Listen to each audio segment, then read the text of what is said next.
My name is Victoria Chen, and 6 months ago, I was fired from Harrison Industries by the CEO's spoiled son, Marcus Harrison. He looked me straight in the eye and said, "You're done here. Pack your things and get out." He thought he was getting rid of a problematic employee who questioned his authority. What Marcus didn't know was that he had just fired the woman who secretly owned 47% of his father's company through a shell corporation. What he didn't know was that I had been planning to merge our companies and make him my business partner. What he didn't know was that by firing me, he had just triggered the most devastating corporate takeover in his family's history. Today, Marcus Harrison called me, begging for mercy. His company is bankrupt, his family has lost everything, and he's just discovered that his new boss, the woman who now owns everything he once thought was his, is me. Before I tell you how I systematically destroyed the Harrison empire, let me know where you're watching from, and if you've ever wanted to see an arrogant boss get exactly what they deserve, hit that like button and subscribe for the most satisfying revenge story you'll ever hear. I wasn't born into wealth. My parents, David and Linda Chen, immigrated from Taiwan when I was 5 years old. Dad worked double shifts at a factory while Mom cleaned offices at night. We lived in a tiny apartment where the three of us shared one bedroom, and I did my homework on a card table in the kitchen. But my parents had one unwavering belief: education was the key to everything. "Victoria," my mother would say while helping me with math problems at that card table, "in America, if you work harder and smarter than everyone else, no one can stop you." They sacrificed everything for my education. Dad took on weekend jobs to pay for my computer programming classes. Mom learned English by reading my school textbooks with me. When other kids were playing video games, I was learning coding languages and studying business strategy books from the library. I graduated valedictorian from high school and earned a full scholarship to MIT for computer science and business. While my classmates partied, I worked 3 part-time jobs to send money home to my parents and fund my first startup idea. At 22, still in graduate school, I developed a supply chain optimization software that caught the attention of several major corporations. Instead of selling the software, I licensed it and used the revenue to start Chen Technologies, focusing on AI-driven business solutions. The company grew rapidly. By 25, I had 50 employees. By 28, we had offices in 4 cities and were generating $20 million in annual revenue. But I kept a low profile, preferring to let my work speak for itself rather than seeking media attention. That's when I first encountered Harrison Industries. They needed to modernize their logistics systems, and Chen Technologies was the perfect solution. I personally handled the account because it was such a significant contract, $5 million over 3 years. Charles Harrison, the founder and CEO, was impressed with my work. He was a self-made man who had built his manufacturing empire from nothing, and he appreciated that I understood the value of hard work and innovation. "Victoria," he told me during one of our meetings, "you remind me of myself when I was starting out. Hungry, determined, brilliant. If you ever want to explore other opportunities, come talk to me." That conversation planted a seed. Harrison Industries was successful, but stuck in old-fashioned ways of doing business. With the right modernization and strategic partnerships, it could become a major player in the global market. I began quietly researching the company's financials, market position, and growth potential. What I discovered was fascinating. Harrison Industries was undervalued and ripe for expansion, but Charles was approaching retirement age, and his succession planning was problematic. His son Marcus had returned from business school 2 years earlier, full of MBA theories but lacking any real-world experience or wisdom. Charles was grooming him to take over, but industry insiders whispered concerns about Marcus's arrogance, impulsiveness, and complete lack of understanding of the manufacturing business. I saw an opportunity. If I could position myself as a valuable insider at Harrison Industries, I could potentially facilitate a merger that would benefit both companies. Chen Technologies' innovation combined with Harrison Industries' manufacturing capabilities and market reach could create something extraordinary. When Charles offered me a position as Senior Vice President of Strategic Development, I saw it as the perfect opportunity to explore the merger possibility from the inside. The salary was actually lower than what I was making from Chen Technologies, but I maintained my CEO position there while taking on this new challenge. I accepted the role with one condition. I wanted to work directly with Charles on long-term strategic planning, not just day-to-day operations. He agreed, excited to have someone with my technological background helping to modernize his company. My first 6 months at Harrison Industries were incredibly productive. I developed comprehensive plans for digital transformation, identified new market opportunities, and established partnerships with overseas manufacturers that reduced costs by 15% while improving quality. Charles was thrilled with my results. "Victoria, you're exactly what this company needed," he told me during my 6-month review. "I want you to start working more closely with Marcus. He needs to learn from someone like you." That's when the problems began. Marcus Harrison was 29 years old, conventionally handsome, and completely convinced of his own brilliance despite having accomplished virtually nothing in his life. He had coasted through an expensive private school on his father's donations, earned his MBA from a program that valued his family's alumni contributions more than his academic performance, and now expected to inherit a multi-million-dollar company simply because of his last name. Our first meeting was a disaster. I had prepared a detailed presentation about supply chain optimization opportunities, complete with projected cost savings and implementation timelines. Marcus interrupted me 3 minutes in. "Victoria, this is all very technical," he said with a condescending smile. "But what you're missing is the big picture. We don't need to change everything just because we can. Some of these traditional methods have worked for my father for 30 years. The market has changed significantly in 30 years, I replied calmly. Consumer expectations, global competition, technological capabilities. We need to adapt or we'll be left behind. Or, Marcus said, leaning back in his chair like he was delivering profound wisdom, we could focus on what we do best instead of chasing every new fad that comes along. I realized then that Marcus wasn't just inexperienced. He was actively hostile to innovation and change. He saw my ideas as threats to his authority rather than opportunities for growth. Over the following months, Marcus systematically undermined every initiative I proposed. He would agree to projects in meetings with his father, then quietly instruct department heads to delay or modify implementation. He questioned my recommendations in front of other executives, often with snide comments about overthinking or unnecessary complexity. The worst part was his treatment of other employees, especially women and anyone he perceived as beneath his status. He spoke to assistants like they were servants, interrupted female colleagues constantly, and made decisions based on gut instinct rather than data analysis. I documented everything. Every inappropriate comment, every undermined project, every instance of poor judgment. I told myself I was building a case to present to Charles, but deep down, I was beginning to formulate a different plan. Meanwhile, Chen Technologies continued to thrive under my remote leadership. My executive team was excellent, and the company's reputation for innovation kept bringing in new clients. By the end of my first year at Harrison Industries, Chen Technologies had grown to $35 million in annual revenue. I started making discreet inquiries about Harrison Industries' ownership structure, market valuation, and potential vulnerabilities. What I discovered was that Charles Harrison, despite his business success, had made some critical strategic errors. He had taken on significant debt to fund expansion during the pandemic, betting that manufacturing demand would remain high. When markets cooled, Harrison Industries was left over-leveraged. The company was profitable but cash poor, vulnerable to any major financial shock. More importantly, Charles had structured the company in a way that made it susceptible to acquisition. In his confidence that Marcus would smoothly inherit the business, he hadn't implemented the kind of protective measures that would prevent a hostile takeover.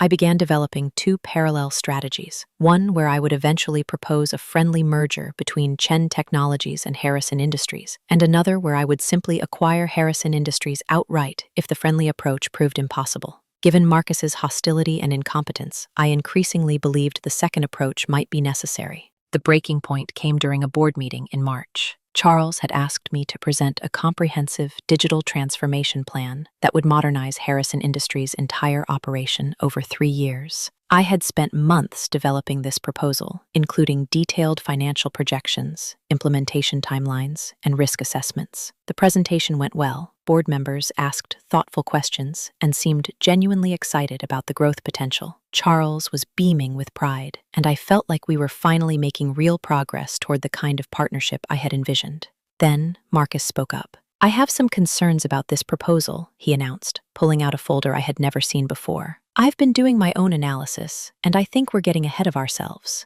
For the next 20 minutes, Marcus proceeded to dismantle my presentation with a combination of half-truths, misleading statistics, and outright fabrications. He questioned my cost projections, claimed that my proposed technologies were unproven, and suggested that the timeline was unrealistic. Worst of all, he implied that I was pushing for unnecessary changes to justify my own position at the company. "Sometimes," Marcus said with that same condescending smile, "consultants recommend expensive solutions to problems that don't really exist. We need to be careful about spending money just because someone has convinced us it's innovative."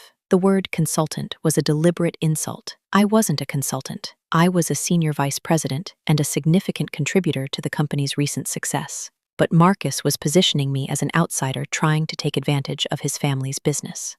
I maintained my composure during the meeting, professionally addressing each of Marcus's points with facts and data. But several board members seemed swayed by his presentation, and Charles looked confused and disappointed. After the meeting, Charles asked to speak with me privately. "Victoria, I'm getting mixed signals here," he said, clearly uncomfortable. "Marcus raises some valid concerns about costs and implementation challenges. Maybe we should scale back the proposal and focus on smaller, incremental changes." "Charles," I said carefully, "every point Marcus raised was either inaccurate or based on incomplete information. The financial projections are conservative, the technologies are proven in similar companies, and the timeline accounts for potential delays. If we don't modernize now, our competitors will leave us behind." "I understand your perspective," Charles replied, "but Marcus will be running this company someday. I need to make sure he's comfortable with major strategic decisions." That night, I realized that Charles Harrison was going to sacrifice the future of his company to accommodate his son's ego and ignorance. No amount of logic, data, or proven results would overcome his paternal blindness to Marcus's fundamental incompetence. I made my decision. If Marcus wanted to fight me, I would give him a war he couldn't win. Over the next 2 months, I quietly began acquiring Harrison Industries stock through Chen Technologies and several shell corporations. The company was publicly traded but family-controlled, with Charles and Marcus holding about 60% of shares. The remaining 40% was scattered among institutional investors and smaller shareholders. I started by purchasing small blocks from institutional investors who were frustrated with the company's conservative growth strategy. I paid slight premiums over market price, which made the transactions attractive to sellers but didn't trigger any disclosure requirements. Simultaneously, I had my legal team research every aspect of Harrison Industries' corporate structure, looking for potential leverage points. What we discovered was that Charles had recently restructured some of his holdings to minimize tax liability, creating a brief window where additional stock purchases could potentially shift the balance of control. Marcus, meanwhile, continued his campaign to undermine my authority. He countermanded my instructions to department heads, excluded me from strategic meetings, and began making disparaging comments about my aggressive management style to other executives. The final straw came in May during the quarterly review meeting.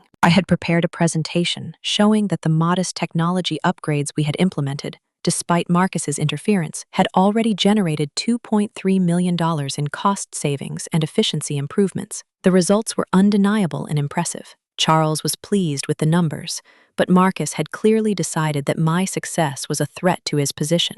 "I've been thinking about our staffing structure," Marcus announced during the meeting, "and I believe we need to refocus on core competencies rather than trying to expand into areas where we lack expertise." He was talking about me without saying my name. "Victoria has certainly brought some interesting ideas to the company," he continued, "but I question whether her approach aligns with our long-term culture and values. Sometimes bringing in outsiders creates more disruption than value." Charles looked uncomfortable. "Marcus, Victoria has delivered exceptional results. Her innovations have saved us millions of dollars." "Short-term savings, maybe," Marcus replied dismissively. "But at what cost to employee morale and company culture? I've heard concerns from multiple department heads about communication issues and unrealistic expectations." This was a complete fabrication. I had excellent relationships with department heads, and my performance reviews from direct reports were consistently outstanding. But Marcus was counting on his father's reluctance to challenge him publicly. "Perhaps," Marcus suggested, "it would be better for everyone if Victoria returned to focusing on her own company. I'm sure Chen Technologies needs her attention." The room fell silent. Charles looked shocked that his son was essentially firing a senior executive during a board meeting. The other executives stared at their papers, clearly uncomfortable with the family drama playing out in front of them.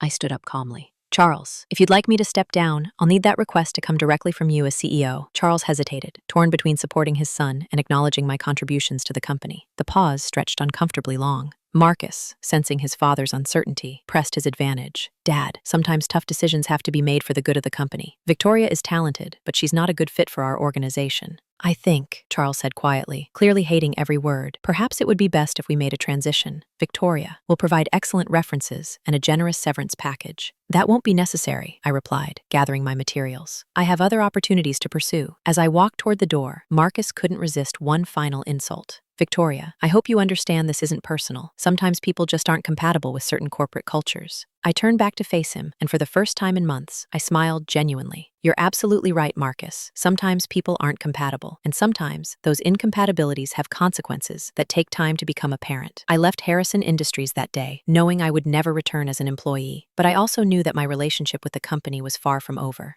Within hours of my termination, I was on the phone with my acquisitions team at Chen Technologies. What Marcus didn't realize was that his public humiliation of me had just provided the perfect justification for a hostile takeover. I want every available share of Harrison Industries, I told my chief financial officer, Janet Morrison. Use whatever shell corporations necessary, pay reasonable premiums, but keep the purchases small enough to avoid disclosure requirements until we're ready to make our move. Victoria, Janet said carefully, a hostile takeover of this size will require significant capital. Are you sure you want to risk the company on a personal vendetta? This isn't personal, Janet. It's business. Harrison Industries is undervalued, poorly managed, and ripe for the kind of modernization that will triple its market value within 2 years. The fact that Marcus Harrison is an incompetent narcissist who just made a critical strategic error is simply convenient. Over the next 3 months, Chen Technologies quietly acquired 23% of Harrison Industries stock through various intermediaries. Combined with some smaller positions I had purchased earlier, I controlled nearly 30% of the company. Not enough for outright control, but enough to significantly influence major decisions. During this time, I watched from the outside as Marcus began implementing his vision for the company. It was even worse than I had anticipated. He canceled several technology upgrade projects that were already showing positive returns, claiming they were unnecessary expenses. He eliminated the partnership program I had developed with overseas suppliers, returning to more expensive domestic vendors because they were more reliable. Most devastatingly, he rejected a major contract with a Fortune 500 company because he felt their quality requirements were too demanding. Each of these decisions cost Harrison Industries money and market position. Within 4 months of my departure, the company's quarterly profits were down 18%, and industry analysts were beginning to express concerns about the company's strategic direction. Charles tried to reach out to me twice during this period. The first time, his assistant called to invite me to lunch to discuss potential consulting opportunities. I politely declined. The second time, Charles called me directly. Victoria, I've been watching the numbers since you left, and I'm concerned we might have made a mistake, he admitted. Would you consider coming back in a consulting capacity to help with some of our modernization projects? I'm afraid that's not possible, Charles, I replied. Chen Technologies has grown significantly, and I'm focused entirely on our expansion plans now. What I didn't tell him was that those expansion plans specifically included acquiring his company. By September, Harrison Industries was in genuine trouble.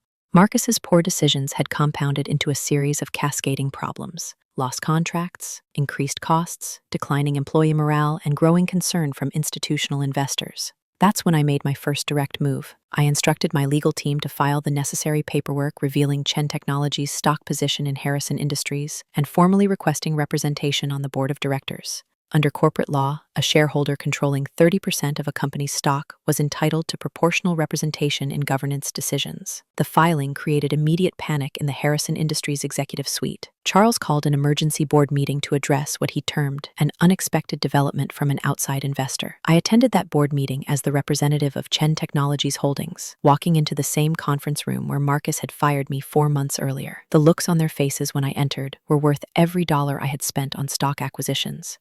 Good morning, everyone, I said, taking the seat that had been reluctantly prepared for me at the board table. Thank you for accommodating this meeting on short notice. Charles looked like he had aged 10 years in 4 months. Marcus appeared to be in a state of shock, staring at me as if I were a ghost returning to haunt him. Victoria, Charles began carefully. We were surprised to learn about Chen Technologies' position in our company. Perhaps you could explain your intentions regarding this investment. Certainly, I replied, opening the portfolio I had brought with me. Chen Technologies has identified Harrison Industries as an undervalued asset with significant growth potential, provided the company receives proper strategic leadership and modernization. I distributed copies of a comprehensive analysis my team had prepared, documenting every strategic mistake Marcus had made since taking operational control of the company. As you can see, I continued. Harrison Industries has lost approximately $8.4 million in potential revenue over the past 4 months due to canceled contracts, terminated partnerships, and operational inefficiencies. The company's market position has declined significantly, and employee turnover has increased by 34%. Marcus finally found his voice. You can't just come in here and start making accusations based on— He gestured helplessly at my documentation. Based on financial records, industry reports, and publicly available information, I completed his sentence. Actually, as a significant shareholder, I not only can raise these concerns, I have a fiduciary responsibility to do so. The other board members were reviewing my analysis with growing alarm. The numbers were undeniable, and several of them had already been expressing private concerns about the company's recent performance. Victoria, Charles said, what exactly are you proposing? I'm proposing that Chen Technologies acquire Harrison Industries through a stock purchase agreement that would benefit all current shareholders while providing the strategic leadership necessary to restore the company's growth trajectory. The room erupted. Marcus began shouting about hostile takeovers and family legacy. 2 board members started talking simultaneously about shareholder protections and fiduciary duties. Charles looked devastated. I waited for the chaos to subside, then continued calmly. The offer is $47 per share for all outstanding stock, representing a 15% premium over the current market price. Given the company's declining performance, this is an extremely generous valuation that provides current shareholders with an immediate return while ensuring the company's long-term viability. What I didn't mention was that Harrison Industries stock had declined 23% since my departure. My offer was generous compared to the current price, but it was actually below the company's value when I was fired. Marcus was practically hyperventilating. This is insane. Dad, you can't seriously consider selling our company to her. The decision isn't mine alone, Marcus, Charles replied quietly. The board has to consider what's best for all shareholders. Over the next hour, I presented a detailed plan for integrating Harrison Industries into Chen Technologies operations, preserving jobs while improving efficiency, and returning the company to profitability within 6 months. The board voted to consider the acquisition proposal, which meant they were required to evaluate it seriously under their fiduciary responsibilities to shareholders. Marcus stormed out of the meeting, but not before turning to me with pure hatred in his eyes. This isn't over, he snarled. You're right, I replied calmly. It's not. Acquisition took 2 months to complete. During that time, Harrison Industries' financial situation continued to deteriorate as Marcus made increasingly desperate attempts to sabotage the sale. He leaked confidential information to competitors, attempting to trigger regulatory scrutiny of the merger. He spread rumors about Chen Technologies' financial stability, hoping to convince shareholders to reject the offer. He even tried to organize a management buyout using borrowed money and promises he couldn't possibly keep. None of it worked. The board, faced with a choice between a generous acquisition offer and watching the company slowly collapse under Marcus's incompetent leadership, unanimously approved the sale. On December 15th, exactly 8 months after Marcus Harrison fired me from Harrison Industries, I walked back into that same conference room as the company's new owner. Charles had negotiated a role as a senior advisor, acknowledging that his experience would be valuable during the transition. Most of the existing employees would keep their jobs, with improved benefits and clearer advancement opportunities. Marcus, however, would not be offered any position in the new organization. I don't understand, he said during our final meeting, his arrogance finally replaced by desperation. How did you do this? How did you buy our company? I didn't buy your company, Marcus, I corrected him. I bought the company you destroyed. The Harrison Industries I'm acquiring today is worth significantly less than it was when you fired me, thanks to your strategic decisions over the past 8 months. But the money, where did you get the money for this? Chen Technologies has been generating between $35 to $50 million annually for the past 3 years.